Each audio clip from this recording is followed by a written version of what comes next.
Musik indah dengan harmoni. Hai, perkenalkan saya Maria Risma Oktaviani.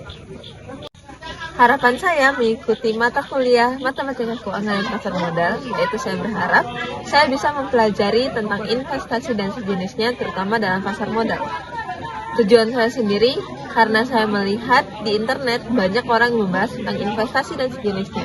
Karena saya merasa penasaran, sehingga saya memutuskan untuk bergabung dengan mata kuliah ini dan berharap saya bisa mempelajari lebih dalam dan lebih jelas terkait investasi dan sejenisnya.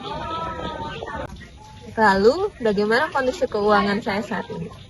Kondisi keuangan saya saat ini menurut saya sendiri cukup berantakan. Kenapa? Karena saya jarang mempertimbangkan atau bahkan tidak pernah mempertimbangkan atau mengatur penggunaan keuangan saya, pengeluarannya, pemasukannya.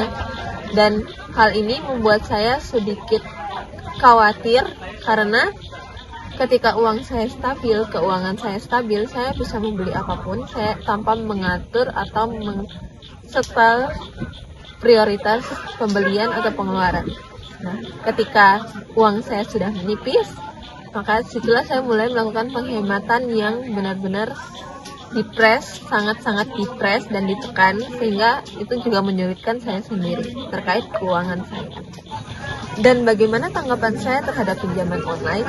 Dari saya sendiri, saya sangat tidak menyarankan penggunaan pinjaman online. Kenapa? Karena pinjaman online itu menggunakan data pribadi.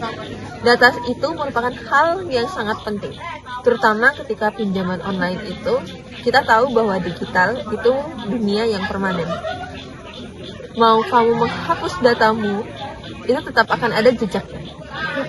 Ketika datamu dipergunakan untuk pinjol, bisa saja datamu dipergunakan lagi untuk hal-hal yang tidak baik atau hal-hal buruk dilakukan oleh adminnya atau sebagainya. Jika kamu memang sangat-sangat membutuhkan pinjol itu, maka pilihlah admin yang terpercaya, yang sudah terverifikasi baik itu oleh pemerintah ataupun orang-orang yang menurutmu itu terpercaya. Jangan sembarang menggunakan pinjol. Pinjol yang abal-abal bisa membawamu terjerumus ke kondisi yang tidak baik atau kondisi yang sangat buruk. Lalu tanggapan saya terkait GoPay, Dana, Flip dan sejenisnya bagaimana? Saya sendiri menanggapi ini cukup baik karena berhubungan dengan perkembangan zaman pun, hal ini tentu pasti akan terjadi ke depannya. Penggunaan dompet elektronik ini sangat membantu terutama untuk perkembangan zaman sekarang ini.